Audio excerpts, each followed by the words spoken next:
हुक्का तेरा गंगा जमुना उत्ते चिलम ज्वाला ते निश्चा तेरा हर का जी की जाना ही गंगा जाके बुलिया घर बह के हुक्का पी नवाल खोना नवाला खोना हाँ नवाला खोना ਇਹਦਾ ਕੀ ਮਤਲਬ ਹੈ ਕਿੱਥੇ ਬੋਲਿਆ ਜਾ ਨਵਾਲ ਨਵਾਂ ਉੱਗੀ ਹੋਈ ਕਣਕ ਦੇ ਉਹ ਬੂਟੇ ਜਿਹਦੀ ਇੱਕੋ ਹੀ ਮਤਲਬ ਹੈ ਉਹ ਹਲਕੀ ਜਿਹੀ ਨਰਮ ਨਾਜ਼ੁਕ ਜਿਹੀ ਉਹ ਐਡੀ ਕੁ ਤੀਲ ਜਿਹੀ ਹੁੰਦੀ ਹੈ ਇੱਕ ਛੋਟੀ ਜਿਹੀ ਹਲਕੀ ਜਿਹੀ ਨਵਾਲਾਂ ਦਾ ਮਤਲਬ ਨਵਾਂ ਉੱਗਿਆ ਹੋਇਆ ਵਾਲਾ ਵਾਹ ਫਸਲ ਦੀ ਨਵਾਂ ਉੱਗਿਆ ਹੋਇਆ ਵਾਲਾ ਵਾਲਾ ਕਿ ਨਿਆਣੇ ਤੇ ਬਾਲ ਤੇ ਜਵਾਕ ਇਹਨਾਂ ਦਾ ਮਤਲਬ ਤੇ ਇੱਕੋ ਹੀ ਹੈ ਪਰ ਤਿੰਨ ਲਫ਼ਜ਼ ਮੁਖਤਲਿਫ ਨੇ ਸਿੰਧੀ ਵੀ ਜ਼ਬਾਨ ਜਿਹੜੀ ਹੈ 80-85% ਤੋਂ ਵੱਧ ਪੰਜਾਬੀ ਹੀ ਹੈ ਹਾਂਜੀ ਹਾਂਜੀ ਹਾਂਜੀ ਇਹ ਸਾਰੀ ਜਿਹੜੀ ਇਹਦਾ ਪੁਰਾਣਾ ਨਾਂ ਸੀ ਜਾਟਕੀ ਔਰ ਜਾਗੀਰਦਾਰੀ ਵਸੇਬ ਜਾਗੀਰਦਾਰ ਦੇ ਅੱਗੇ ਕੌਣ ਲਈ ਕਿੰਨੀ ਵਾਰੀ ਜ਼ਬਾਨ ਚਿੱਥਣੀ ਪੈਂਦੀ ਹੈ ਹੈ ਹਾਂਜੀ ਉਹ ਇਸੇ ਯੁੱਗ ਦਾ ਮਤਲਬ ਰਾਜਾ ਸੀ ਜੀ ਉਹਦੀਆਂ ਤਿੰਨ ਰਾਣੀਆਂ ਸਨ ਜੀ ਹਾਂਜੀ ਕੁਸ਼ਲਿਆ ਸਮਿਤਰਾ ਤੇ ਕਕਈ ਬਾਦਸ਼ਾਹ ਜਿਹੜਾ ਨਾ ਯਕੋ ਤੱਕੇ ਲੈਂਦਾ ਪਰੇਸ਼ਾਨੀਆਂ ਦੇ ਵਿੱਚ ਨੀਵੀਂ ਪਾ ਕੇ ਸੋਚੇ ਵੀ ਯਾਰ ਮੈਂ ਹੁਣ ਕੀ ਕਰਾਂ ਬੀਵੀ ਨਾਲ ਵਾਦਾ ਵੀ ਕੀਤਾ ਤੇਲ ਕੜਾਹ ਦਾ ਤਪਦਾ ਹੋਵੇ ਉਹਦੇ ਵਿੱਚ ਮੱਛੀ ਸੁੱਟੀ ਹੋਵੇ ਤੇ ਤਪਦੇ ਤੇਲ 'ਚ ਤੁਹਾਨੂੰ ਪਤਾ ਮੱਛੀ ਕਿਸ ਤਰ੍ਹਾਂ ਨੱਠਦੀ ਏ ਉਸ ਮੱਛੀ ਦੀ ਅੱਖੀ 'ਚ ਵਿੱਚ ਜਿਹੜਾ ਤੀਰ ਮਾਰੇ ਮੈਂ ਉਹਦੇ ਨਾਲ ਵਿਆਹ ਕਰਾਂਗੀ ਰਾਮਚੰਦਰ ਜੀ ਮਹਾਰਾਜ ਜਦੋਂ ਸ਼ਿਕਾਰ ਨੂੰ ਜਾਂਦੇ ਸਨ ਤੇ ਲਕੀਰ ਮਾਰ ਜਾਂਦੇ ਸਨ ਘਰ ਦੇ ਦੁਆਲੇ ਉਹ ਆਂਦੇ ਸਨ ਇਸ ਲਕੀਰ ਤੋਂ ਬਾਹਰ ਨਾ ਤੂੰ ਜਾਈਂ ਤੈਨੂੰ ਦੁਨੀਆ ਦੀ ਕੋਈ ਸ਼ੈ ਨੁਕਸਾਨ ਨਹੀਂ ਦੇ ਸਕਦੀ ਲੇਕਿਨ ਉਹ ਜਿਹੜਾ ਦਹੀਂਸਰ ਸੀ ਉਹ ਬੜਾ ਤਗੜਾ ਤੀਰਅੰਦਾਜ਼ ਵੀ ਸੀ ਔਰ ਉਹਦੇ 10 ਸਿਰ ਸਨ ਹਿੰਦੂ ਮੈਥੋਲੋਜੀ ਦੇ ਮੁਤਾਬਕ ਲਹੂ ਨੇ ਲਾਹੌਰ ਬਣਾਇਆ ਸੀ ਤੇ ਕਸ਼ੂ ਨੇ ਕਸੂਰ ਜੇਠ ਮੀਂਹ ਤੇ ਸਿਆਲ ਵਿੱਚ ਵਾਹ ਮੰਦੀ ਕਤਕ ਮਾਂ ਵਿੱਚ ਮਨਾ ਹਨੇਰੀਆਂ ਨਹੀਂ ਹਾਂਜੀ ਤੇ ਰੋਣਾ ਵਿਆਹ ਵਿੱਚ ਗਾਵਣਾ ਵਿੱਚ ਸਿਆਪੇ 70 ਮਜਲਸਾਂ ਕਰਨ ਮੰਦੇਰੀਆਂ ਨੇ ਹਾਂਜੀ 70 ਆਂਦੇ ਨੇ ਪਰਦੇ ਨੂੰ ਹਾਂਜੀ ਹਾਂਜੀ ਘਰ ਦਾ 70 ਜੀ ਪਰਦਾ ਹੁੰਦਾ ਹੈ ਹਾਂਜੀ ਤੇ ਜਦੋਂ ਘਰਾਂ 'ਚ ਮਜਲਸਾਂ ਲਾਓਗੇ ਤੇ 70 ਦਾ ਤੇ ਬੇੜਾ ਗਰਕ ਹੋ ਜਾਣਾ ਨਾ ਜੀ ਘਰ ਦੀ ਚਾਰ ਦੀਵਾਰੀ ਦੇ ਅੰਦਰ ਜਿਹੜਾ ਜ਼ਨਾਨ ਖਾਨੇ ਵਾਲਾ ਹਿੱਸਾ ਹੈ ਉਹਨੂੰ 70 ਪੰਜਾਬੀ 'ਚ ਆਖਦੇ ਨੇ ਵੀ ਅੰਦਰ ਪਰਦਾ ਹੈ 70 ਦਾ ਮਤਲਬ ਪਰਦਾ ਉਹ ਚੱਲ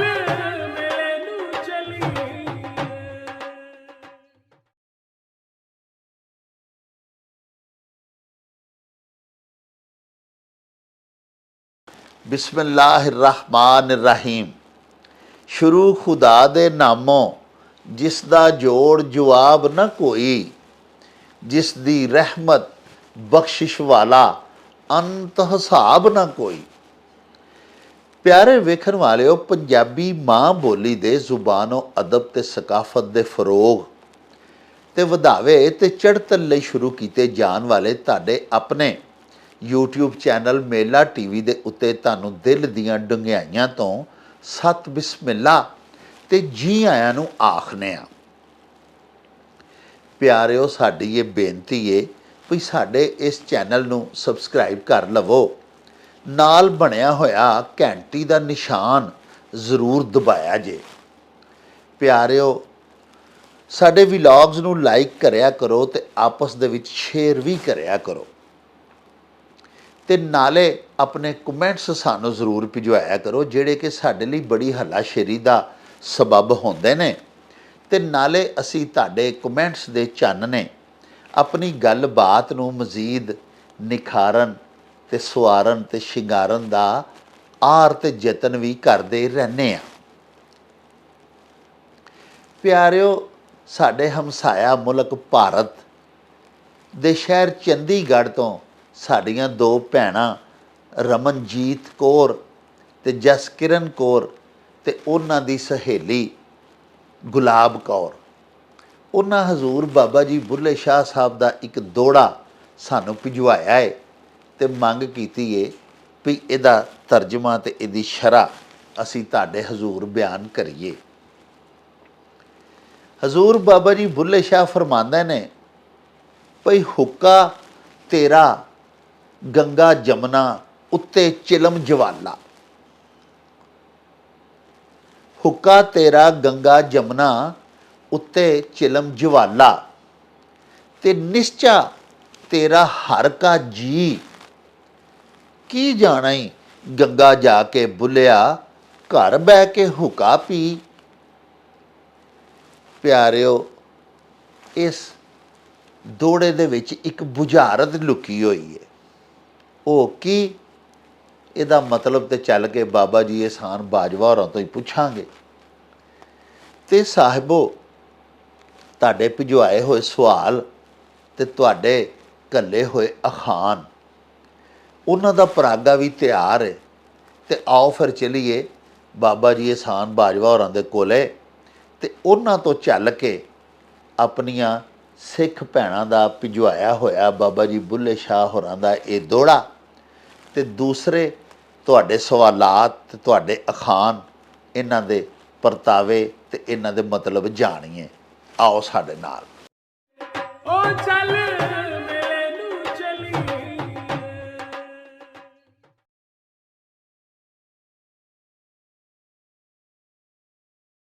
अस्सलामुअलैकुम मेरे हजूर। जी बिस्मिल्लाह जनाब डॉक्टर साहब जी आयन ਨੂੰ ਜੀ ਖੈਰਾਂ ਹੋਣ ਜੀ। ਬਾਜਵਾ ਸਾਹਿਬ, ਤੁਹਾਨੂੰ ਬੜੀਆਂ ਬੜੀਆਂ ਮੁਬਾਰਕਾਂ ਹੋਣ ਜਨਾਬ। ਜੀ ਖੈਰ ਹੋਵੇ ਜੀ, ਖੈਰ ਹੋਵੇ। ਸਾਨੂੰ ਸਰ ਇਸ ਗੱਲ ਦੀ ਬੜੀ ਖੁਸ਼ੀ ਹੈ ਕਿ ਅਸੀਂ ਤੇ ਤੁਹਾਨੂੰ ਆਪਣਾ ਉਸਤਾਦ ਮੰਨਣਾ ਹੀ ਆ, ਜੀ, ਪਰ ਜੀ, ਅੱਲਾਹ ਪਾਕ ਦੇ ਕਰਮ ਨਾਲ ਹੁਣ ਸਾਡੇ ਜਿਹੜੇ ਦਰਸ਼ਕ ਨੇ ਜੀ, ਜੀ ਜੀ ਉਹ ਵੀ ਹੁਣ ਮੰਨਦੇ ਨੇ ਕਿ ਬਾਜਵਾ ਸਾਹਿਬ ਜਨਾਬ ਸਾਡੇ ਪੰਜਾਬੀ ਦੇ ਸਾਡੇ ਸੁਪਰ ਹਿੱਟ ਟੀਚਰ ਨੇ ਜੀ, ਉਹਨਾਂ ਦੀ ਮਿਹਰਬਾਨੀ। ਔਰ ਸਾਡਾ ਸਰ ਇੱਕ ਪੁੱਤਰ ਬੜਾ ਹੀ ਲਾਡਲਾ, ਉਹਨਾਂ ਨੇ ਕੱਲ ਸਾਨੂੰ ਸੰਭੜਿਆਲ ਤੋਂ ਫੋਨ ਕੀਤਾ, ਮੋਹਸਨ ਅਲੀ ਕਾਜ਼ਮ ਉਹਨਾਂ ਦਾ ਨਾਂ ਹੈ। ਉਹਨਾਂ ਆਖਿਆ ਜੀ ਮੈਂ ਤਾਲਬ ਇਲਮ ਆ ਤੇ ਤੁਹਾਡਾ ਪ੍ਰੋਗਰਾਮ ਵੇਖ ਵੇਖ ਕੇ ਤੇ ਸਾਨੂੰ ਜਨਾਬ ਬੜਾ ਹੁਣ ਚਾਅ ਚੜ੍ਹਦਾ ਆਪਣੀ ਮਾਂ ਬੋਲੀ ਸਿੱਖਣ ਦਾ। ਤੇ ਉਹਨਾਂ ਪੁੱਛਿਆ ਕਿ ਸਾਨੂੰ ਲੁਗਤ ਪੰਜਾਬੀ ਦੀ ਕਿੱਥੋਂ ਮਿਲੇਗੀ। ਤੇ ਮੈਂ ਵੈਸੇ ਉਹਨਾਂ ਨੂੰ ਦੱਸਿਆ ਸੀ, ਮੈਂ ਕਿਹਾ ਜੀ ਅਜ਼ੀਜ਼ ਪਬਲਿਸ਼ਰਜ਼, ਅਜ਼ੀਜ਼ ਬੁੱਕ ਡਿਪੂ ਉਰਦੂ ਬਾਜ਼ਾਰ ਵਿੱਚ ਉਹਨਾਂ ਨੇ ਵੀ ਛਾਪੀ ਹੈ ਤੇ ਇੱਕ ਸਾਰ ਇਹਨਾਂ ਨੇ ਹੋਰੇ ਛਾਪੀ ਜੇ ਪੰਜਾਬੀ ਅਦਬੀ ਲਹਿਰ ਵਾਲਿਆਂ ਸੱਚਲ ਵਾਲਿਆਂ ਵੀ ਛਾਪੀ ਹੈ, ਜਿਹੜੀ ਪੰਜਾਬੀ ਅਦਬੀ ਬੋਰਡ ਨੇ ਆ ਪਿੱਛੇ ਦੋ ਪਈ ਹੈ ਵੱਡੀ ਕਾਲੇ ਰੰਗ ਦੀ ਜਿਲਦਾਂ ਦੀ ਦੋ। ਹਾਂਜੀ ਹਾਂਜੀ ਹਾਂਜੀ। ਅੱਛਾ, ਤੇ ਇੱਕ 6 ਜਿਲਦਾਂ ਛਾਪੀ ਹੈ ਪਲਾਕ ਅਦਾਰੇ ਨੇ, Punjab institute of language art and culture ਆ ਜੀ। ਉਹ 6 ਜਿਲਦਾਂ ਵਾਲੀ ਤੇ ਸਰ ਚਲੋ ਜਿਹਨੇ ਕੋਈ ਐਮਏ ਪੰਜਾਬੀ ਕਰਨਾ ਉਹ ਲਵੇ। ਹਾਂਜੀ। ਤੇ ਜਿਹੜੇ ਸਾਡੇ ਬੱਚੇ ਸ਼ੌਕ ਰੱਖਦੇ ਨੇ ਉਹ ਛੋਟੀ ਜਿਹੜੀ ਹੈ ਉਹ ਅਜ਼ੀਜ਼ ਪਬਲਿਸ਼ਰ ਵਾਲੀ ਜਿਹੜੀ ਤੁਹਾਨੂੰ ਉਹ ਲੈ ਲੈਣੀ ਹੈ, ਜਿਹੜੀਆਂ ਦੋ ਜਿਲਦਾਂ ਤੁਸੀਂ ਫਰਮਾਇਆ। ਹਾਂਜੀ ਹਾਂ, ਇਹ ਵੀ ਮਿਲ ਸਕਦੀ, ਇਹ ਲੈ ਲੈਣ ਤੇ ਉਹਨਾਂ ਦਾ ਮੇਰਾ ਹਾਲ ਕੰਮ ਸਰ। ਹਾਂਜੀ ਬੱਚਿਆਂ ਨੂੰ ਸ਼ੌਕ ਜੋ ਪੰਜਾਬੀ ਦਾ। ਚੰਗੀ ਗੱਲ ਹੈ ਜੀ, ਆਪਣੀ ਜ਼ਬਾਨ ਨੂੰ ਮਤਲਬ ਸਿੱਖਣਾ ਚਾਹੀਦਾ। ਹਾਂਜੀ ਪਿਆਰੇ ਵੇਖਣ ਵਾਲਿਓ, ਸਾਨੂੰ ਸੈਂਕੜੇ ਤੁਹਾਡੇ ਰੋਜ਼ ਮਾਸ਼ਾਅੱਲਾ ਮੌਸੂਲ ਹੁੰਦੇ ਨੇ ਕਮੈਂਟਸ, ਤੁਸੀਂ ਬੜੀ ਖੂਬਸੂਰਤ ਪਿਆਰ ਭਰਾਗੇ ਸਾਨੂੰ ਭਿਜਵਾਉਂਦੇ ਰਹਿੰਦੇ ਹੋ। ਲੇਕਿਨ ਜਿਹੜੇ ਤੁਲਾਬਾ ਸਾਡੇ ਪੜ੍ਹਾਕੂ ਧੀਆਂ ਪੁੱਤਰ ਜਦੋਂ ਸਾਨੂੰ ਕੋਈ ਸਵਾਲ ਪੁੱਛਦੇ ਨੇ ਜਾਂ ਸਾਡੇ ਵੱਲ ਕੋਈ ਸੁਨੇਹਾ ਟੋਰਦੇ ਨੇ, ਕੋਈ ਬਰਕੀ ਮੈਸੇਜ ਆਪਣਾ ਭਿਜਵਾਉਂਦੇ ਨੇ, ਤੇ ਸਾਨੂੰ ਬੜਾ ਹੀ ਚੰਗਾ ਲੱਗਦਾ ਕਿ ਸਾਡੇ ਬਾਲ ਤੇ ਬਿਲਕੁਲ ਪੰਜਾਬੀ ਭੁੱਲਦੇ ਹੀ ਜਾ ਰਹੇ ਸਨ ਨਾ ਜੀ। ਤੇ ਸਾਡੀ ਅਜੋਕੀ ਪੀੜ੍ਹੀ, ਸਾਡੀ ਨੌਜਵਾਨ ਨਸਲ ਸਾਡੇ ਇਸ ਪ੍ਰੋਗਰਾਮ ਦੀ ਵਸਾਤਤ ਨਾਲ ਜਦੋਂ ਆਪਣੀ ਮਾਂ ਬੋਲੀ ਵੱਲ ਪਈ ਪਰਤਦੀ ਏ ਤੇ ਅਸੀਂ ਇਹਨੂੰ ਆਪਣੀ ਬੜੀ ਵੱਡੀ ਕਾਮਯਾਬੀ ਸਮਝਦੇ ਹਾਂ। ਬਾਕੀ ਬਾਜਵਾ ਸਾਹਿਬ ਤੇ ਤੁਹਾਡੇ ਟੀਚਰ ਹੈ ਹੀ ਨੇ, ਤੁਸੀਂ ਆਪ ਵੀ ਮੰਨਦੇ ਹੋ। ਸਵਾਲਾਤ ਸਾਨੂੰ ਵੀ ਭਿਜਵਾਇਆ ਕਰੋ, ਜਿਹੜੇ ਮੁਸ਼ਕਲ ਅਲਫਾਜ਼ ਹੋਣ 100 ਵਾਰੀ ਸਾਨੂੰ ਇੱਕ ਮੈਸੇਜ ਹੀ ਤੁਸੀਂ ਕਰਨਾ ਨਾ, ਇੱਕ ਕਮੈਂਟ 'ਚ ਆ ਕੇ ਸਿਰਫ ਕਮੈਂਟ ਬਾਕਸ 'ਚ ਲਿਖਣਾ ਹੀ ਹੈ ਤੇ ਅਸੀਂ ਇਨਸ਼ਾਅੱਲਾ ਉਹਦਾ ਪਰਤਾਵਾ ਤੁਹਾਨੂੰ ਦਿਆਂਗੇ। ਅੱਛਾ ਜੀ ਬਾਜਵਾ ਸਾਹਿਬ, ਇੱਕ ਸਾਡੇ ਦਰਸ਼ਕ ਨੇ ਜਨਾਬ ਮੁਹੰਮਦ ਵਸੀਮ ਸਾਹਿਬ, ਜੀ ਉਹਨਾਂ ਪੁੱਛਿਆ ਕਿ ਨਵਾਲ ਖੋਣਾ, ਨਵਾਲਾ ਖੋਣਾ, ਹਾਂ ਨਵਾਲਾ ਖੋਣਾ, ਇਹਦਾ ਕੀ ਮਤਲਬ ਹੈ, ਕਿੱਥੇ ਬੋਲਿਆ ਜਾਂਦਾ? ਹਾਂਜੀ, ਨਵਾਲਾ ਖੋਣਾ ਦਾ ਮਤਲਬ ਇਹ ਵੇ ਕਿ ਇੰਨਾ ਕੁ ਨੁਕਸਾਨ ਕਰ ਦੇਣਾ। ਨਵਾਲ ਕੀ ਹੈ? ਹਾਂ, ਨਵਾਲ ਨਵਾਂ ਉਗਿਆ ਹੋਇਆ ਦਾਣਾ ਜੀ। ਦਾਣਾ ਜਿਹੜਾ ਨਾ ਜਦੋਂ ਉਹਨੂੰ ਉਹ ਬੀ ਪਾਈਦਾ ਤੇ ਜਦੋਂ ਉਗਰਦਾ ਨਾ ਤੇ ਉਹਨੂੰ ਨਵਾਲ ਆਖਦੇ ਨੇ। ਨਵੇਂ ਸਿਰੇ ਉਗਿਆ ਹੋਇਆ ਉਹ ਜਿਹੜਾ ਨਾ ਵਾਲਾ ਜੀ, ਵਾਲਾ ਵੀ ਅਸੀਂ ਆਨੇ ਆ, ਕਣਕ ਦਾ ਵਾਲਾ ਬੜਾ ਸੋਹਣਾ ਤੇ ਵਾਲਾ ਤੇ ਵਾਲ ਇਹ ਮਿਲਦਾ ਨਾ ਜੀ।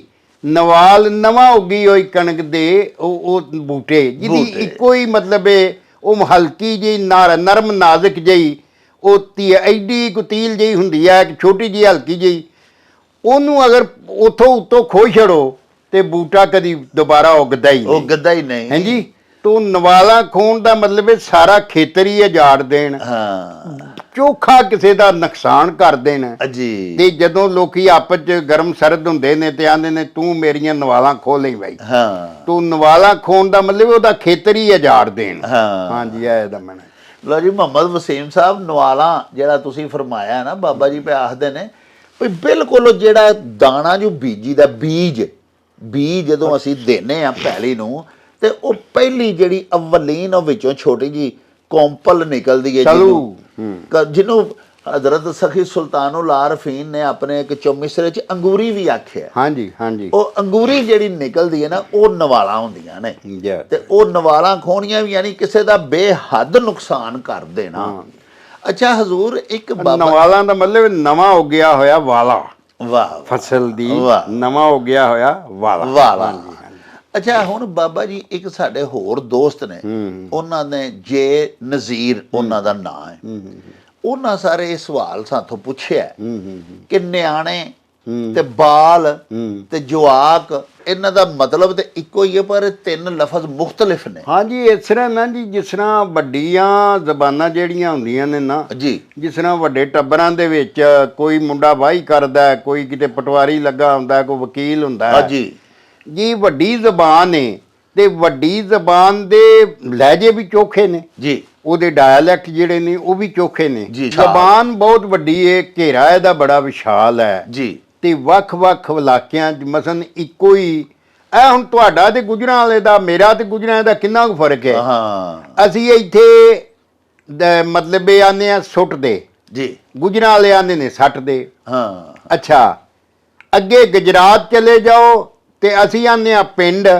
ਉਹ ਆਂਦੇ ਨੇ ਲੋਕ। ਹਾਂ ਅੱਛਾ, ਫਿਰ ਇੱਕ ਦਫਾ ਮੈਂ ਗੁਜਰਾਤ ਗਿਆ ਤੇ ਆ ਬਿਲਕੁਲ ਦਰਿਆ ਵਜ਼ੀਰਾਬਾਦ ਦੇ ਲਾਗੇ ਪਿੰਡ ਸੀ ਜੀ, ਤੋ ਬੀਬੀ ਆਂਦੀ ਆਸਾਨ ਬੂਹਾ ਦੇ ਆਵੀਂ, ਤੇ ਮੈਂ ਕਿਹਾ ਕਿਹਨੂੰ ਦੇ ਆਵਾਂ।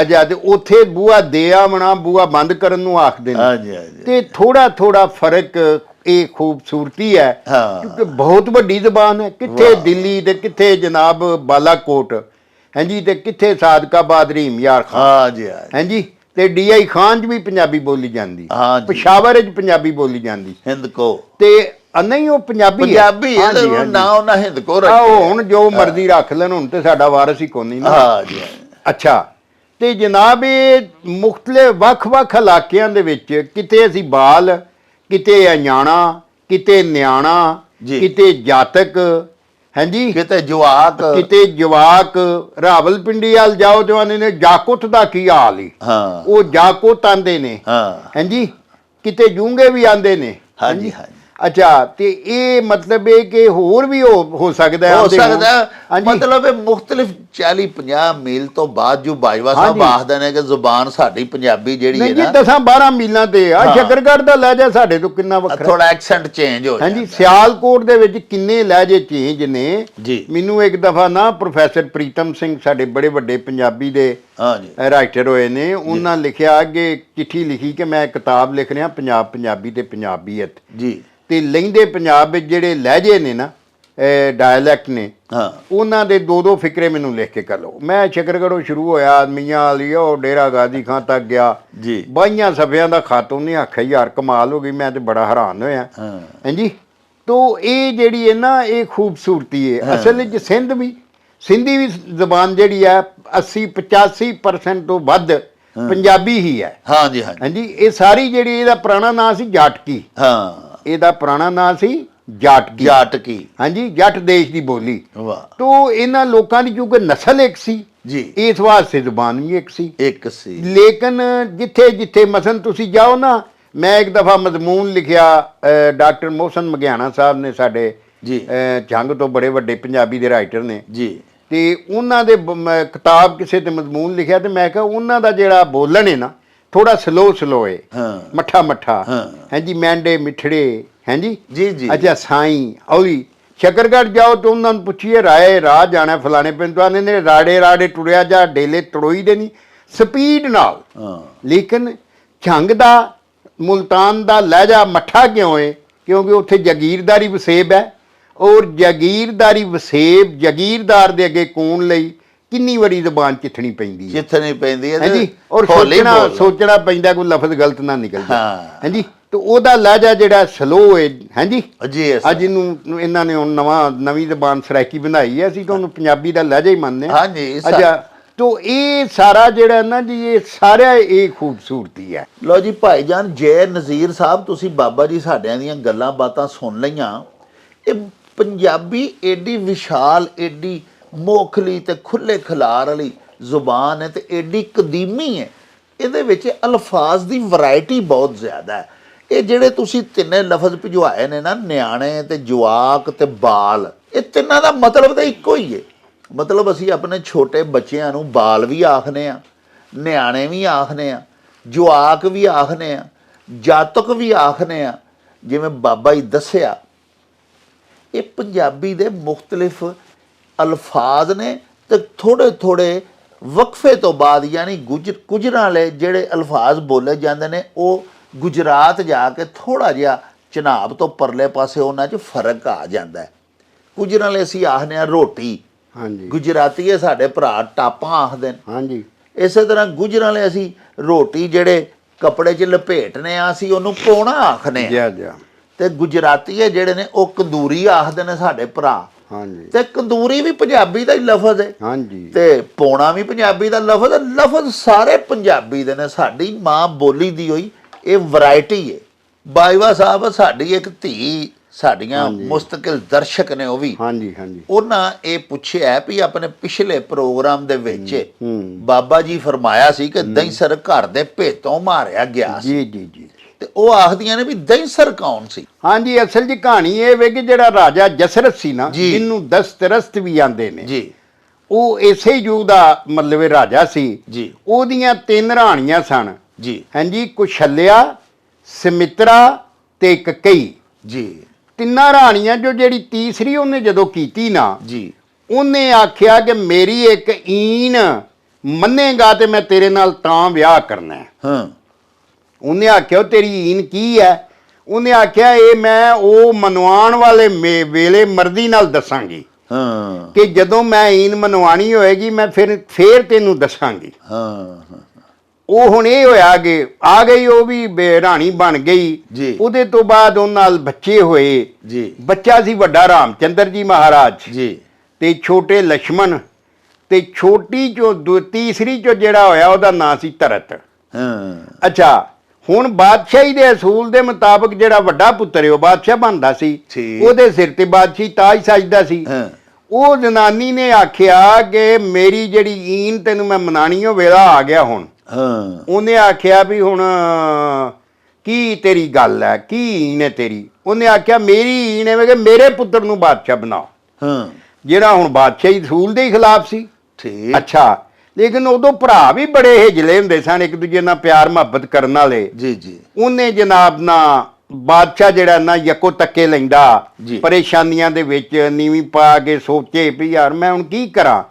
ਬੀਵੀ ਨਾਲ ਵਾਅਦਾ ਵੀ ਕੀਤਾ ਜੀ। ਉਸ ਜ਼ਮਾਨੇ ਦੇ ਲੋਕ ਵਾਅਦਿਆਂ ਦੇ ਬੜੇ ਸੱਚੇ ਹੁੰਦੇ ਸਨ। ਵਾਹ। ਹਾਂਜੀ, ਅੱਜ ਵੰਗਰ ਗੰਦਲਿਆ ਕੰਮ ਨਹੀਂ ਸੀ। ਹਾਂ।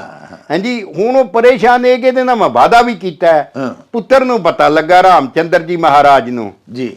ਉਹਨਾਂ ਆਖਿਆ ਅੱਬੂ ਜੀ ਕੀ ਗੱਲ ਏ, ਦੱਸੋ ਬਾਪੂ ਜੀ ਕੀ ਗੱਲ ਏ?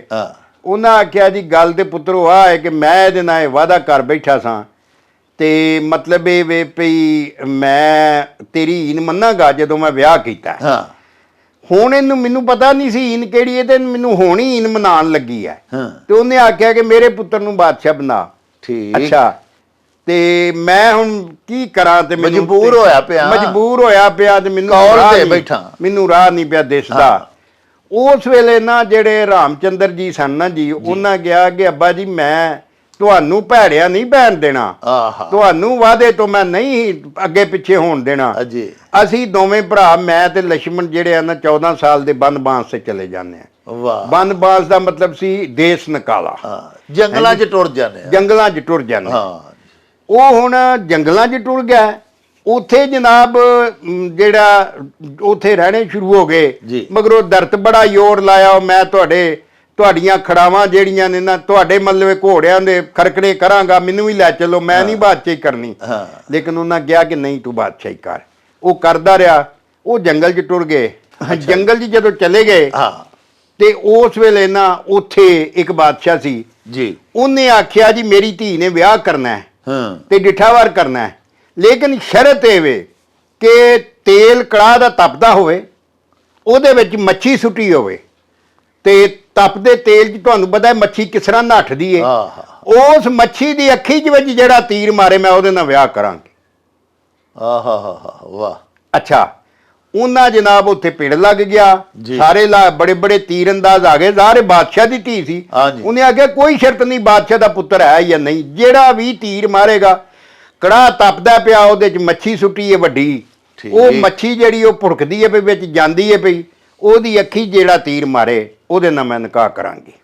ਤੜਫਦੀ ਮੱਛੀ, ਤੜਫਦੀ ਮੱਛੀ ਤੇ ਹਾਂ ਉਹ ਜਨਾਬ ਰਾਮਚੰਦਰ ਜੀ ਵੀ ਉੱਥੇ ਚਲੇ ਗਏ ਨਾ, ਮਾਰਿਆ ਤੀਰ ਤੇ ਉਹਦੇ ਠੁੱਕ ਗਿਆ ਅੱਖ ਦੇ ਵਿੱਚ ਜਾ ਕੇ। ਹਾਂ ਉਹਨਾਂ ਫਿਰ ਉਹਦੇ ਨਾਲ ਉਹਦੀ ਸ਼ਾਦੀ ਹੋ ਗਈ, ਵਿਆਹ ਹੋ ਗਈ, ਜੰਗਲਾਂ 'ਚ ਰਹਿੰਦੇ ਸਨ ਜੀ ਉਹਦੇ ਉੱਤੇ। ਉਹਦਾ ਨਾਂ ਸੀ ਸੀਤਾ। ਜੀ ਉਹਦੇ ਉੱਤੇ ਆਸ਼ਿਕ ਸੀ ਸ੍ਰੀਲੰਕਾ ਦਾ ਬਾਦਸ਼ਾਹ ਜਿਹਦਾ ਨਾਂ ਰਾਵਣ ਸੀ। ਜੀ ਰਾਵਣ ਜਿਹੜਾ ਉਹ ਉਹਨੂੰ ਵੇਖਣ ਦੇ ਪੱਜ ਤੇ ਲੈਣ ਦੇ ਪੱਜ ਤੇ ਚੁੱਕਣ ਦੇ ਪੱਜ ਬੜਾ ਆਉਂਦਾ ਸੀ। ਜੀ ਰਾਮਚੰਦਰ ਜੀ ਮਹਾਰਾਜ ਜਦੋਂ ਸ਼ਿਕਾਰ ਨੂੰ ਜਾਂਦੇ ਸਨ ਤੇ ਲਕੀਰ ਮਾਰ ਜਾਂਦੇ ਸਨ ਘਰ ਦੇ ਦੁਆਲੇ। ਹਾਂ। ਉਹ ਆਂਦੇ ਸਨ ਐਸ ਲਕੀਰ ਤੋਂ ਬਾਹਰ ਨਾ ਤੂੰ ਜਾਈਂ, ਤੈਨੂੰ ਦੁਨੀਆ ਦੀ ਕੋਈ ਸ਼ੈ ਨੁਕਸਾਨ ਨਹੀਂ ਦੇ ਸਕਦੀ, ਵਾਹ ਲੇਕਿਨ ਬਾਹਰ ਪੈਰ ਪੁੱਟੇਂਗੀ ਤੇ ਫਿਰ ਤੇਰੀ ਖੈਰ ਨਹੀਂ। ਹਾਂ ਹੁਣ ਉਹ ਰਾਵਣ ਜਿਹੜਾ ਮੰਗਣ ਵਾਲਾ ਬਣ ਕੇ ਐਵੇਂ ਡੁੱਡਾ ਜਿਹਾ ਜਿਵੇਂ ਦਾ ਕੈਦੋ ਲੰਗਾ ਇਹਨਾਂ ਬਣਾਇਆ ਸਾਡੇ ਹੀਰ ਦੇ ਲਖਾਰੀਆਂ ਨੇ। ਹਾਂਜੀ ਅੱਛਾ, ਇੰਜ ਦਾ ਬਣ ਕੇ ਤੇ ਉਹ ਆ ਜੇ ਤੇ ਆਖੇ ਮੈਨੂੰ ਖੈਰ ਦੇ, ਜੀ ਪਿੱਛਿਆ ਦੇ। ਉਹ ਹੁਣ ਆਖੇ ਕਿ ਇਹ ਫੜ ਲਕੀਰੋਂ ਅੰਦਰ ਰਹਿ ਕੇ, ਹਾਂ। ਉਹ ਆਖੇ ਮੈਂ ਲੈਣੀ ਨਹੀਂ, ਬਾਹਰ ਆ ਕੇ ਲਕੀਰੋਂ ਮੈਨੂੰ ਪਿੱਛਿਆ ਦੇ। ਹਾਂ ਉਹ 2-3 ਦਫਾ 4 ਦਫਾ ਗਿਆ ਪਰਤ ਕੇ। ਉਹ ਇੱਕ ਦਿਨ ਉਹ ਸੀਤਾ ਸੋਚਣ ਲੱਗੀ ਵੀ ਇਹ ਮੈਂ ਡੁੱਡਾ ਜਿਹਾ ਬੰਦਾ ਹੈ, ਹਾਂ, ਇਹਨੇ ਮੇਰਾ ਮਜ਼ਦੂਰ ਹੈ। ਮਜ਼ਦੂਰ ਜਿਹਾ ਮੇਰਾ, ਇਹਨੇ ਕੀ ਵਿਗਾੜ ਲੈਣਾ, ਸਿੱਧਾ ਹੋ ਕੇ ਟੁਰ ਨਹੀਂ ਸਕਦਾ। ਹਾਂ ਉਹ ਜਦੋਂ ਨਾ ਉਹਨੇ ਇਹ ਗਲਤੀ ਕੀਤੀ, ਹੁਣ ਰਾਮ ਦੀ ਵੀ ਉਹ ਹੁਕਮ ਦੀ ਲੰਘਣਾ ਹੋ ਗਈ ਨਾ ਹਾਂ ਜੀ। ਜੀ। ਅੱਛਾ, ਉਹਨੇ ਪੈਰ ਬਾਹਰ ਪੁੱਟਿਆ ਤੇ ਰਾਵਣ ਨੇ ਬਗਲੀ ਸੁੱਟੀ ਤੇ ਚੁੱਕ ਮਾਰਿਆ ਜਫਾ ਤੇ ਸੀਤਾ ਨੂੰ ਚੁੱਕ ਕੇ ਤੇ ਲੈ ਗਿਆ। ਹਾਂ ਸੀਤਾ ਨੂੰ ਚੁੱਕ ਕੇ ਲੈ ਗਿਆ ਉੱਥੇ ਸ੍ਰੀਲੰਕਾ। ਜੀ ਇਹਦਾ ਪੁਰਾਣਾ ਨਾਂ ਸਰਾਂਦੀਪ ਸੀ। ਜੀ ਅੱਛਾ, ਔਰ ਉਦੋਂ ਸਮੁੰਦਰ ਵਿੱਚ ਨਹੀਂ ਸੀ। ਹਾਂ। ਅੱਜ ਕੱਲ ਸ੍ਰੀਲੰਕਾ ਦੇ ਵਿੱਚ ਸਮੁੰਦਰ ਹੈ, ਜੀ। ਉਸ ਵੇਲੇ ਹਿੰਦੁਸਤਾਨ ਦਾ ਹਿੱਸਾ ਸੀ। ਜੀ ਜਦੋਂ ਉੱਥੇ ਲੈ ਗਿਆ ਤੇ ਪਤਾ ਲੱਗ ਗਿਆ ਬਾਅਦ ਚ ਸਾਰਾ ਕੁਝ। ਇਹਨਾਂ ਜਨਾਬ ਰਾਮਚੰਦਰ ਜੀ ਆ ਉਹ ਸੀਤਾ ਦੇ ਪੇਕਿਆਂ ਨੂੰ ਵੀ ਲਿਆ ਤੇ ਇਹਨਾਂ ਜਾ ਕੇ ਚੜ੍ਹਾਈ ਕਰਤੀ। ਜੀ ਜਦੋਂ ਚੜ੍ਹਾਈ ਕਰ ਦਿੱਤੀ ਤੇ ਜਨਾਬ ਉਹ ਹੁਣ ਬਾਕੀ ਤੇ ਫੌਜਾਂ ਜਿਹੜੀਆਂ ਨੇ ਉਹ ਮਾਰੀ, ਬੰਦੇ ਬੜੇ ਇਹਨਾਂ ਵੱਡੇ ਮਾਰੇ। ਜੀ ਲੇਕਿਨ ਉਹ ਜਿਹੜਾ ਦਹੀਂਸਰ ਸੀ ਉਹ ਬੜਾ ਤਗੜਾ ਤੀਰਅੰਦਾਜ਼ ਵੀ ਸੀ, ਔਰ ਉਹਦੇ 10 ਸਿਰ ਸਨ ਹਿੰਦੂ ਮੈਥੋਲੋਜੀ ਦੇ ਮੁਤਾਬਕ। ਹਾਂ ਉਹਦਾ ਇੱਕ ਸਿਰ ਵੱਢਦੇ ਸਨ ਤੇ ਜਦੋਂ ਦੂਜਾ ਵੱਢਦੇ ਹਨ ਉਹ ਪਹਿਲਾਂ ਉੱਥੇ ਜੋ ਆ ਕੇ ਜੁੜ ਜਾਂਦਾ ਸੀ, ਹਾਂ ਜਿਸ ਤਰ੍ਹਾਂ ਹਿੰਦੂ ਮੈਥੋਲੋਜੀ 'ਚ ਲਿਖਿਆ, ਜੋ ਨਾ ਔਰ ਉਹ ਮਰ ਨਹੀਂ ਸਕਦਾ। ਜੀ ਜੀ ਅਖੀਰ ਇਹਨਾਂ ਰਾਮਚੰਦਰ ਜੀ ਨੇ ਪਤਾ ਕੀਤਾ ਬਈ ਇਹਦਾ ਕੋਈ ਪਤਾ ਕਰੀਏ ਵੀ ਇਹਦੀ ਜਾਨ ਕਿਹਦੇ 'ਚ। ਹਾਂ ਉਹ ਹੁਣ ਆਖਿਆ ਵੀ ਪਤਾ ਕਿਸ ਤਰ੍ਹਾਂ ਕਰੀਏ। ਉਹਦੀ ਜਿਹੜੀ ਸੀ ਨਾ ਬੁੱਢੀ ਦਹੀਂਸਰ ਦੀ, ਉਹਨੂੰ ਇਹਨਾਂ ਨੇ ਖਰੀਦਿਆ, ਜੋ ਵੀ ਕੀਤਾ ਉਹਦੇ ਨਾਲ ਕੋਈ ਕਰ ਕੁਰ ਕੇ ਤੇ ਉਹਨੂੰ ਪੁੱਛਿਆ ਵੀ ਇਹਦੀ ਜਾਨ ਕਾਹਦੇ 'ਚ। ਉਹਨੇ ਦੱਸਿਆ ਫਲਾਣੇ ਤੋਤੇ 'ਚ ਦੀ ਜਾਨ ਹੈ। ਉਹਨਾਂ ਫਿਰ ਫੜ ਕੇ ਤੋਤੇ ਨੂੰ ਮਾਰਿਆ ਤੇ ਦਹੀਂਸਰ ਤਾਂ ਮਰਿਆ। ਇਹ ਗੱਲ ਸੀ ਕਿ ਦਹੀਂਸਰ ਘਰ ਦੇ ਭੇਤੋਂ ਮਾਰਿਆ ਗਿਆ ਸੀ। ਯਾਨੀ ਉਹ ਬੀਵੀ ਦਹੀਂਸਰ ਦੀ ਜਿਹੜੀ ਸੀ ਉਹਨੂੰ ਜਾਂ ਖਰੀਦਿਆ, ਹਾਂਜੀ ਹਾਂਜੀ, ਜਾਂ ਉਹਨੂੰ ਕੋਈ ਪ੍ਰੈਸ਼ਰਾਈਜ਼ ਕੀਤਾ, ਜਿਵੇਂ ਜੋ ਵੀ ਹੈ ਸੀ। ਉਹਦੇ ਤੋਂ ਬਾਅਦ ਜੀ ਇਹਨਾਂ ਉਹ ਸੀਤਾ ਨੂੰ ਵਾਪਸ ਲੈਂਦਾ। ਜਦੋਂ ਲੈਂਦਾ ਤੇ ਉਹਦੇ ਵੱਲ 2 ਪੁੱਤਰ ਹੋਏ, ਲਹੂ ਤੇ ਕਸੂ ਜੀ। ਹਾਂਜੀ, ਅੱਛਾ, ਕਸੂ ਦਾ ਨਾਂ ਕਿਸ਼ਨ ਸੀ ਜੀ। ਤੇ ਲਹੂ। ਇਹਨਾਂ ਨੇ ਇਹ ਦੱਸਿਆ ਜਾਂਦਾ ਹੈ ਵੀ ਜੀ ਰਾਮਚੰਦਰ ਜੀ ਨੇ ਕਿਹਾ ਕਿ ਤੂੰ ਉੱਥੇ ਇੰਨਾ ਚਿਰ ਰਹੀ ਹੈ, ਪਤਾ ਨਹੀਂ ਇਹ ਬੱਚੇ ਮੇਰੇ ਨੇ ਕਿਹਦੇ ਨੇ ਜੀ। ਤੇ ਉਹਨਾਂ ਨੂੰ ਬੀਬੀ ਨੂੰ ਛੱਡ ਦਿੱਤਾ ਤੇ ਉਹ ਬੱਚਿਆਂ ਨੂੰ ਲੈ ਕੇ ਨਾ ਤੇ ਜੰਗਲਾਂ ਚਲੀ ਗਈ ਜੀ। ਉਹਦੇ 2 ਪੁੱਤਰ ਜਿਹੜੇ ਨੇ ਲਹੂ ਤੇ ਕਸ਼ੂ। ਜੀ। ਲਹੂ ਨੇ ਲਾਹੌਰ ਬਣਾਇਆ ਸੀ ਤੇ ਕਸ਼ੂ ਨੇ ਕਸੂਰ ਬਣਾਇਆ। ਆਬਾਦ ਕੀਤਾ ਸੀ। ਹਾਂਜੀ, ਔਰ ਕਸੂ ਦਾ ਪੁੱਤਰ ਸੀ ਗੋਪੇ ਰਾਜ ਜੱਟ, ਜਿਹੜਾ ਕਬੀਲਾ ਮੈਂ ਅੱਜ ਸਕ੍ਰਿਪਟ ਪਿਆ ਲਿਖਦਾ ਹਾਂ। ਤੇ ਉਹਦਾ ਹੀ ਪੁੱਤਰ ਸੀ ਬਾਲੀ, ਜਿਹੜਾ ਚਿਰਾਗ ਬਾਲੀ ਹੋਇਆ ਨਾ। ਹਾਂਜੀ ਹਾਂਜੀ, ਇਹ ਵੀ ਉਸੇ ਨਸਲੋਂ ਹੈ। ਲਓ ਜੀ ਪਿਆਰਿਓ, ਤੁਸਾਂ ਪੁੱਛਿਆ ਸੀ ਵੀ ਦਹੀਂਸਰ ਕੌਣ ਸੀ। ਪੂਰੀ ਨਾ ਸਿਰਫ ਦਹੀਂਸਰ ਬਾਰੇ ਬਲਕਿ ਪੂਰੀ ਸਾਡੇ ਜਿਹੜੇ ਹਿੰਦੂ ਭਰਾ ਨੇ ਉਹਨਾਂ ਦੀ ਜਿਹੜੀ ਮਜ਼ਹਬੀ ਕਿਤਾਬ ਹੈ, ਜੋ ਉਹਨਾਂ ਦੀ ਮਾਇਥੋਲੋਜੀ ਹੈ, ਉਹ ਮੁਕੰਮਲ ਤੁਹਾਨੂੰ ਬਾਬਾ ਜੀ ਨੇ ਥੋੜ੍ਹੇ ਜਿਹੇ ਅਲਫਾਜ਼ ਦੇ ਵਿੱਚ ਬਿਆਨ ਕਰ ਦਿੱਤੀ, ਔਰ ਦਹੀਂਸਰ ਦਾ ਵੀ ਮੁਕੰਮਲ ਹੁਣ ਤੁਹਾਨੂੰ ਤਾਰਫ ਕਰਵਾ ਦਿੱਤਾ ਗਿਆ ਹੈ। ਯਕੀਨ ਹੈ ਸਾਨੂੰ ਕਿ ਤੁਹਾਨੂੰ ਹੁਣ ਪਤਾ ਲੱਗ ਗਿਆ ਹੋਵੇਗਾ। ਬਾਬਾ ਜੀ ਜਿਹੜੀ ਗੱਲ ਕੀਤੀ ਸੀ ਨਾ ਕਿ ਦੈਂਸਰ ਘਰ ਦੇ ਭੇਤੋਂ ਮਾਰਿਆ ਗਿਆ ਸੀ, ਯਾਨੀ ਕਿ ਉਹਦੀ ਬੀਵੀ ਅਗਰ ਉਹਦੇ ਬਾਰੇ 'ਚ ਇਹ ਨਾ ਦੱਸਦੀ ਕਿ ਇਹਦੀ ਜਾਨ ਫਲਾਂ ਪਰਿੰਦੇ ਤੋਤੇ ਦੇ ਵਿੱਚ ਏ, ਤੇ ਫਿਰ ਉਹਨੂੰ ਕਿਹਨੇ ਮਾਰਨਾ ਸੀ। ਤੇ ਬਾਬਾ ਜੀ ਜਿਹੜਾ ਪਾ ਫਰਮਾਉਂਦੇ ਸਨ ਨਾ ਕਿ ਦੈਂਸਰ ਘਰ ਦੇ ਭੇਤੋਂ ਮਾਰਿਆ ਗਿਆ ਸੀ। ਇਹੋ ਹੀ ਅਖਾਨ ਜਿਹੜਾ ਉਹ ਪਿਆਰਿਓ ਉਰਦੂ ਦੇ ਵਿੱਚ ਘਰ ਕਾ ਭੇਦੀ ਲੰਕਾ ਢਾਏ, ਇਸ ਤਰ੍ਹਾਂ ਉਰਦੂ ਵਿੱਚ ਮੁਸਤਮਲ ਇਸਤੇਮਾਲ ਕੀਤਾ ਜਾਂਦਾ ਹੈ। ਬਾਬਾ ਜੀ ਤੈਮੂਰ ਗੁੱਜਰ ਸਾਹਿਬ ਸਾਡੇ ਦਰਸ਼ਕ ਨੇ ਬੜੇ ਪਿਆਰੇ, ਉਹ ਪੈ ਆਖਦੇ ਨੇ ਕਿ ਬਾਬਾ ਜੀ ਨੇ ਪੀਰ ਵਾਰਿਸ ਸ਼ਾਹ ਸੈਯਦ ਦੇ ਸ਼ੇਰ ਪੜ੍ਹੇ ਸਨ ਆਪਣੇ ਪ੍ਰੋਗਰਾਮ ਦੇ ਵਿੱਚ। ਜੇਠ ਮੀਂਹ ਤੇ ਸਿਆਲ ਵਿੱਚ ਵਾਹ ਮੰਦੀ, ਕਤਕ ਮਾਹ ਵਿੱਚ ਮਨਾ ਹਨੇਰੀਆਂ ਨਹੀਂ, ਤੇ ਰੋਣਾ ਵਿਆਹ ਵਿੱਚ ਗਾਵਣਾ ਵਿੱਚ ਸਿਆਪੇ, 70 ਮਜਲਸਾਂ ਕਰਨ ਮੰਦੇਰੀਆਂ ਨਹੀਂ। ਹਾਂਜੀ, ਇਹ ਗੁੱਜਰ ਸਾਹਿਬ ਪਾ ਫਰਮਾਉਂਦੇ ਨੇ ਕਿ 70 ਮਜਲਸਾਂ ਕਰਨ ਮੰਦੇਰੀਆਂ ਨਹੀਂ। ਇਹਦਾ ਕੀ ਤਰਕ? ਇਹਦਾ ਮਤਲਬ ਇਹ ਵੇ ਕਿ ਜਿਹੜੀਆਂ ਘਰਾਂ 'ਚ ਮਜਲਸਾਂ ਲਾਈਏ ਨਾ, ਹਾਂਜੀ ਹਾਂਜੀ ਹਾਂਜੀ, ਐਵੇਂ ਲੱਲੂ ਪੰਜੂਆਂ ਨੂੰ ਸੱਦ ਕੇ ਤੇ ਘਰਾਂ ਦੇ ਵਿੱਚ ਬਿਠਾ ਲਈ ਆਪਣੀਆਂ ਬੀਬੀਆਂ ਦੇ ਨਾਲ ਸਾਹਮਣੇ। ਹਾਂਜੀ ਹਾਂਜੀ 70 ਆਂਦੇ ਨੇ ਪਰਦੇ ਨੂੰ। ਹਾਂਜੀ ਹਾਂਜੀ, ਘਰ ਦਾ 70 ਜੀ ਪਰਦਾ ਹੁੰਦਾ ਹੈ। ਹਾਂਜੀ, ਤੇ ਜਦੋਂ ਘਰਾਂ 'ਚ ਮਜਲਸਾਂ ਲਾਓਗੇ ਤੇ 70 ਦਾ ਤੇ ਬੇੜਾ ਗਰਕ ਹੋ ਜਾਣਾ ਨਾ ਜੀ। ਪਰਦਾ ਖਤਮ ਹੋ ਗਿਆ, ਪਰਦਾ ਖਤਮ ਹੋਏਗਾ, ਤੇ ਜਦੋਂ ਪਰਦਾ ਖਤਮ ਹੋਏਗਾ ਬੁਰਾਈਆਂ ਵਧਣਗੀਆਂ। ਹਾਂਜੀ, ਇਹੋ ਹੀ ਵਾਰਿਸ ਸ਼ਾਹ ਨੇ ਕਿਹਾ ਕਿ 70 ਮਜਲਸਾਂ ਕਰਨ ਮਧੇਰੀਆਂ ਨਹੀਂ, ਕਿ ਤੁਸੀਂ ਅਗਰ ਮੰਦੀਆਂ ਮਜਲਸਾਂ ਘਰਾਂ 'ਚ ਲਾਵੋਗੇ ਤੇ ਤੁਹਾਡਾ 70 ਬਰਬਾਦ ਹੋ ਜਾਏਗਾ, ਤੁਹਾਡਾ ਪਰਦਾ ਮੁੱਕ ਜਾਏਗਾ, ਤੁਹਾਡਾ ਜਨਮ ਹੋਇਆ ਮੁੱਕ ਜਾਏਗਾ। ਪਿਆਰਿਓ ਰੋਣਾ ਵਿਆਹ ਵਿੱਚ ਤੇ ਗਾਵਣਾ ਵਿੱਚ ਸਿਆਪੇ, 70 ਮਜਲਸਾਂ ਕਰਨ ਮੰਦੇਰੀਆਂ ਨਹੀਂ, ਤਿੰਨ ਗੱਲਾਂ ਤੋਂ ਪੀਰ ਵਾਰਿਸ ਸ਼ਾਹ ਸੈਯਦ ਪੈ ਰੋਕਦੇ ਨੇ। ਯਾਨੀ ਰੋਣਾ ਵਿਆਹ ਵਿੱਚ, ਕਿਸੇ ਦੇ ਘਰ ਜੋ ਸ਼ਾਦੀ ਦਾ ਪੂਰਾ ਇੱਕ ਫੰਕਸ਼ਨ ਹੋ ਰਿਹਾ ਹੈ, ਪੂਰੇ ਸਾਰਾ ਮੇਲ ਇਕੱਠਾ ਹੋਇਆ ਹੈ, ਵਾਜੇ ਵੱਜਣ ਡਏ ਨੇ, ਢੋਲਕੀਆਂ ਧਰੀਆਂ ਹੋਈਆਂ ਨੇ, ਧੀਆਂ ਭੈਣਾਂ ਬੱਚੇ ਸਾਰੇ ਖੁਸ਼ ਨੇ, ਸ਼ਾਦੀ ਖੁਸ਼ੀ ਦਾ ਮੌਕਾ ਹੈ, ਤੇ ਉੱਥੇ ਕੋਈ ਐਸਾ ਰਿਸ਼ਤੇਦਾਰ ਜਾਂ ਕੋਈ ਐਸਾ ਪ੍ਰਾਹੁਣਾ ਆ ਜਾਵੇ ਜਿਹੜਾ ਆਉਂਦਿਆਂ ਕਿਸੇ ਮੋਏ ਨੂੰ ਯਾਦ ਕਰਕੇ ਰੋਣ ਲੱਗ ਪਵੇ, ਤੇ ਉਹ ਸਾਰੇ ਵਿਆਹ ਦਾ ਮਜ਼ਾ ਖਰਾਬ ਕਰਨ ਦੇ ਮੁਤਰਾਦਫ ਹੁੰਦਾ ਹੈ। ਇਸ ਲਈ ਆਖਦੇ ਨੇ ਵੀ ਪੀਰ ਵਾਰਿਸ ਸ਼ਾਹ ਵੀ ਰੋਣਾ ਵਿਆਹ ਵਿੱਚ ਤੇ ਗਾਵਣਾ ਵਿੱਚ ਸਿਆਪੇ। ਇਸੇ ਤਰ੍ਹਾਂ ਹੀ ਕਿਧਰੇ ਕੋ ਮਾਤਮ ਹੋਇਆ ਪਿਆ, ਲੋਕ ਫੂੜੀਆਂ ਤੇ ਬੈਠੇ ਨੇ, ਸਫੇ ਮਾਤਮ ਵਿਛੀ, ਲੋਕ ਰੋਂਦੇ ਨੇ ਪਏ, ਮੋਏ ਆਪਣੇ ਰਿਸ਼ਤੇਦਾਰ ਨੂੰ ਯਾਦ ਕਰ ਕਰਕੇ, ਤੇ ਉੱਥੇ ਕੋਈ ਗਾਉਣ ਵਜਾਉਣ ਵਾਲਾ ਟੁਰ ਜਾਏ, ਉਹ ਵੀ ਆਖਦੇ ਨੇ ਬਹੁਤ ਮੰਦਾ ਹੈ। ਤੇ ਜਿਹੜਾ ਤੈਮੂਰ ਗੁੱਜਰ ਸਾਹਿਬ ਪੁੱਛਿਆ ਵੀ 70 ਮਜਲਸਾਂ ਕਰਨ ਮੰਦੇਰੀਆਂ ਨਹੀਂ, ਉਹ ਬਾਬਾ ਜੀ ਪਾ ਫਰਮਾਉਂਦੇ ਨੇ ਵੀ ਆਪਣਾ ਜਿਹੜਾ ਹਰਮ ਹੁੰਦਾ ਹੈ, ਕਿਸੇ ਵੀ ਬੰਦੇ ਦਾ ਖਾਨਦਾਨ ਟੱਬਰ ਜਦੋਂ ਘਰ ਦੇ ਵਿੱਚ ਵਸਦਾ ਤੇ ਘਰ ਦੀ ਚਾਰ ਦੀਵਾਰੀ ਦੇ ਅੰਦਰ ਜਿਹੜਾ ਜ਼ਨਾਨ ਖਾਨੇ ਵਾਲਾ ਹਿੱਸਾ ਹੈ, ਉਹਨੂੰ 70 ਪੰਜਾਬੀ 'ਚ ਆਖਦੇ ਨੇ ਵੀ ਅੰਦਰ ਪਰਦਾ ਹੈ। 70 ਦਾ ਮਤਲਬ ਪਰਦਾ। ਤੇ ਆਪਣਾ ਪਰਦਾ ਫਾਸ਼ ਕਰਦਿਆਂ ਹੋਇਆਂ ਹਰ ਇੱਕ ਦੇ ਸਾਹਮਣੇ ਸਾਡਾ ਦੀਨ ਇਸਲਾਮ ਜਿਹੜਾ ਸਾਡਾ ਪਿਆਰਾ ਮਜ਼ਹਬ, ਉਹਦੇ ਵਿੱਚ ਵੀ ਖਵਾਤੀਨ ਨੂੰ ਸਖਤ ਪਰਦੇ ਦਾ ਹੁਕਮ ਹੈ। 70 ਮਜਲਸਾਂ ਕਰਨ ਮੰਦੇਰੀਆਂ ਨਹੀਂ, ਤੇ ਮੰਦੀਆਂ ਮਜਲਸਾਂ ਵੇਖੋ ਨਾ, ਕਈ ਦਫਾ ਅਸੀਂ ਦੇਖਨੇ ਆ, ਕੋਈ ਖੁਸ਼ੀ ਦਾ ਮੌਕਾ ਹੁੰਦਾ ਹੈ, ਕਈ ਅਸੀਂ ਬੰਦੇ ਵੇਖੇ ਨੇ ਐਸੇ ਜਿਨ੍ਹਾਂ ਨੂੰ ਅੱਲਾਹ ਪਾਕ ਹਦਾਇਤ ਦੇ, ਨੌ ਦੌਲਤੀਏ ਖਾਸ ਕਰਕੇ ਨਵਾਂ ਰੁਪਈਆ ਆਇਆ ਹੁੰਦਾ, ਘਰ 'ਚ ਧੀ ਪੁੱਤਰ ਦਾ ਵਿਆਹ ਹੈ, ਤੇ ਉਹ ਘਰ 'ਚ ਕੰਜਰ ਪੈ ਨਚਾਉਂਦੇ ਨੇ, ਤੇ ਉਹ ਫਜ਼ੂਲ ਕਿਸਮ ਦੀਆਂ ਮਜਾਲਸ ਲਾਉਂਦੇ ਨੇ ਜਿਹੜੀਆਂ ਮਜ਼ਹਬੀ ਦੀਨੀ ਹਵਾਲੇ ਨਾਲ ਵੀ ਮਮਨੂਆ ਨੇ, ਤੇ ਉਂਝ ਵੀ ਘਰਾਂ ਦੇ ਵਿੱਚ ਆਪਣੇ ਜ਼ਨਾਨ ਖਾਨੇ ਵਾਲੇ ਹਿੱਸੇ ਦੇ ਵਿੱਚ ਜਾਂ ਉੱਤੇ ਖਵਾਤੀਨ ਬਹਿ ਕੇ ਸਾਰੀਆਂ ਪਈਆਂ ਵੇਖਦੀਆਂ ਨੇ, ਆਪਣੇ ਸਾਰੇ ਯਾਰ ਦੋਸਤ ਬੁਲਾ ਕੇ ਬਾਏ ਹੋਣ, ਤੇ ਅਜਿਹੀਆਂ ਮਜਲਸਾਂ ਦੇ ਨਤੀਜੇ ਚੰਗੇ ਨਹੀਂ ਫਿਰ ਨਿਕਲਦੇ। ਇਹ ਇਸ ਮਿਸਰੇ ਦੇ ਵਿੱਚ ਪੀਰ ਵਾਰਿਸ ਸ਼ਾਹ ਸੈਯਦ ਹੋਰਾਂ ਨੇ ਇਹਨਾਂ ਤਿੰਨ ਮੰਦਿਆਂ ਕੰਮਾਂ ਤੋਂ ਸਾਨੂੰ ਹਟਕਿਆ ਤੇ ਮੋੜਿਆ ਹੈ। ਪਿਆਰਿਓ, ਇਹਦੇ ਨਾਲ ਹੀ ਸਾਡੇ ਅੱਜ ਦੇ ਵਿਲਾਗ ਦਾ ਵੇਲਾ ਮੁੱਕ ਗਿਆ ਹੈ। ਹੁਣ ਲਵਾਂਗੇ ਤੁਹਾਡੇ ਤੋਂ ਇਜਾਜ਼ਤ।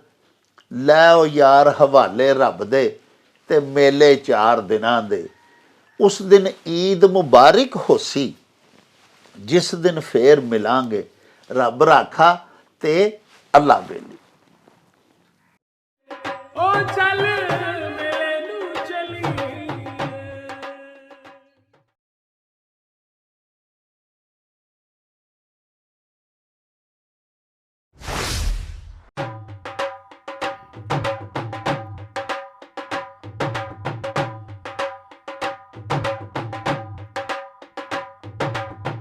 ਰੌਣਕ ਹੋ ਜਾਉ ਛੱਟ ਵੇ ਚੱਲ ਮੇਲੇ ਨੂੰ ਚਲੀਏ ਓ ਰੌਣਕ ਹੋ ਜਾਉ ਛੱਟ ਵੇ ਚੱਲ ਮੇਲੇ ਨੂੰ ਚਲੀਏ ਮੱਲਾ ਕੱਢ ਕੁੜਦੇ ਦੇ ਵੱਟ ਵੇ ਚੱਲ ਮੇਲੇ ਨੂੰ ਚਲੀਏ ਹਾਏ ਚੱਲ